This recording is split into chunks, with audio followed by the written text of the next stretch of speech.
भारत के मुख्य न्यायाधीश डीवाई चंद्रचूड़ ने अपने घर पर गणेश चतुर्थी के दौरान प्रधानमंत्री नरेंद्र मोदी के पूजा में शामिल होने पर प्रतिक्रिया दी है।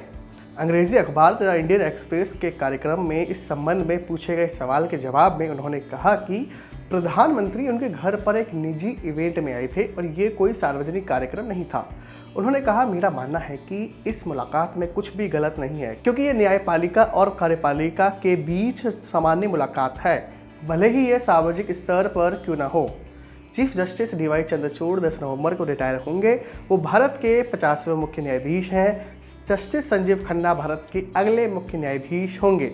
इस साल 11 सितंबर को प्रधानमंत्री Narendra Modi chief justice D Y Chandrachud के घर गणेश चतुर्थी की पूजा में शामिल हुए थे, लेकिन कई जाने माने वकीलों, राजनीतिक दलों और उसके नेताओं ने इसकी आलोचना की थी। हालांकि जाने माने वकीलों के एक वर्ग ने कहा था कि इसमें कुछ भी गलत नहीं है। प्रधानमंत्री से अपने घर में मुलाकात के सवाल पर चंद्रचूड़ ने कहा, अदालत के कामों के लिए न्यायपालिका और कार्यपालिका के बीच बातचीत एक सामान्य अनिवार्यता है। उन्होंने कहा, लोगों को ये समझना चाहिए सौदे इस तरह होते हैं, इसलिए प्लीज़ हमारा भरोसा कीजिए, हम वहाँ सौदा करने के लिए थे। जस्टिस चंद्रचूड़ से पूछा गया कि प्रधानमंत्री के साथ उनकी जो तस्वीरें आई उसमें वो क्या दूसरे जजों या विपक्ष के नेताओं को शामिल करना पसंद करते। इस पर उन्होंने कहा, तब ये एक सिलेक्शन कमेटी की तरह लगता हूँ। उन्होंने हल्के फुल्के अंदाज में इसका जवाब देते हुए कहा, मैं विपक्ष के नेता को शामिल नहीं करता क्योंकि ये कोई केंद्रीय सत्कर्ता आयुक्त या सीबीआई डायरेक्टर की नियुक्ति के लिए सिलेक्शन कमेटी की बैठक नहीं थी। वहीं कई मामलों में अदालत की ओर से बेल न दिए जाने के सवाल पर जस्टिस चंद्रचूड़ ने कहा, यह गंभीर चिंता का विषय है। बेल नियम है और इसे अपवाद की तरह नहीं देखा जाना चाहिए, लेकिन यह संदेश निचली अदालतों तक नहीं पहुंचता है। ऐसे में ये अदालतें जमानत देने में हिचकिचाती हैं। उन्होंने कहा, जहां तक मेरा सवाल है तो मैंने सबको बेल दिया है, ए से जेड तक, यानी अरबन से लेकर जुबैर तक। यही मेरा फलसफा है। उन्होंने कहा कि मुख्य न्यायाधीश के उनके 2 साल के कार्यकाल में सुप्रीम कोर्ट में जमानत के 21,000 केस हुए, जबकि जमानत के 21,358 केस निपटाए गए। उनसे पूछा गया कि इससे पहले उन्होंने कहा था कि जनता की अदालतों पर विपक्ष की भूमिका अपनाने का दबाव है, इसका क्या मतलब है। इस पर उन्होंने कहा, अपना हित चाहने वाले समूहों, प्रेशर ग्रुप और कुछ समूहों की ओर से इलेक्ट्रॉनिक मीडिया के इस्तेमाल करके कुछ खास नतीजों पर पहुंचने के लिए अदालत पर दबाव डालने की कोशिश की जा रही है। जस्टिस चंद्रचूड़ ने कहा कि स्वतंत्र न्यायपालिका का मतलब ये नहीं होता कि अदालत हमेशा सरकार के खिलाफ फैसला दे।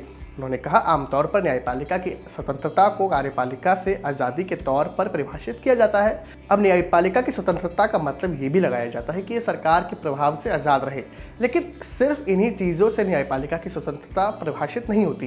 उन्होंने कहा, देखिए, अब लगातार ये देख रहे होंगे कि ऐसे समूह के कई हिस्से कहते हैं कि अगर आप हमारे पक्ष में फैसला देते हैं तो आप स्वतंत्र हैं, अगर आप हमारे पक्ष में फैसला नहीं देते हैं तो आप स्वतंत्र नहीं हैं।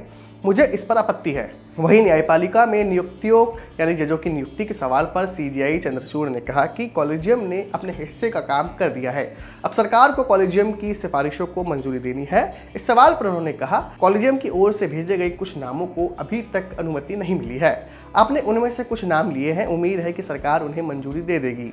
सुप्रीम कोर्ट के अधिकार के दायरे में जो आता है वो हमने कर दिया है। हमने ये सुनिश्चित किया है कि ये संवैधानिक प्रक्रिया यानी जजों की नियुक्ति के संबंध में का अपना हिस्सा पूरा कर दें।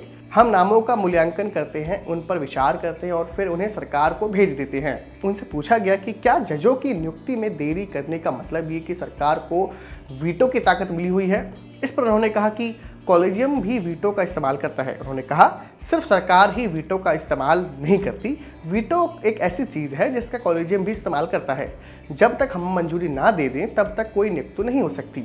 कॉलेजियम को नाम भेजने में राज्य सरकार की क्या भूमिका है। इस सवाल के जवाब में उन्होंने कहा, जब हम देखते हैं कि कोई खास उम्मीदवार नियुक्ति के लायक नहीं है तो हम वीटो लगाते हैं। भारत सरकार उस उम्मीदवार की नियुक्ति नहीं कर सकती। हमारा मानना है कि जो व्यक्ति योग्य नहीं है उसे जज के तौर पर नियुक्त नहीं किया जा सकता। एक प्रमुख के तौर पर कॉलेजियम के अब तक के रिकॉर्ड पर पूछे जाने पर उन्होंने कहा कि सुप्रीम कोर्ट ने 18 लोगों की सिफारिशें की थी, उनकी नियुक्ति हो चुकी है। चीफ जस्टिस के पद के लिए जिन 42 नामों की सिफारिशें की गई थीं उनमें से 40 नियुक्त हो चुके हैं। हाई कोर्ट के जजों के लिए 164 नामों की सिफारिश की गई थी, उनमें से 137 की नियुक्ति हो चुकी है। 27 नाम अब भी सरकार के पास लंबित है। तो अभी के लिए इतना ही। अगर आपको वीडियो पसंद आया हो तो हमारे चैनल को सब्सक्राइब करें, वीडियो को शेयर करें, लाइक करें, कमेंट करें।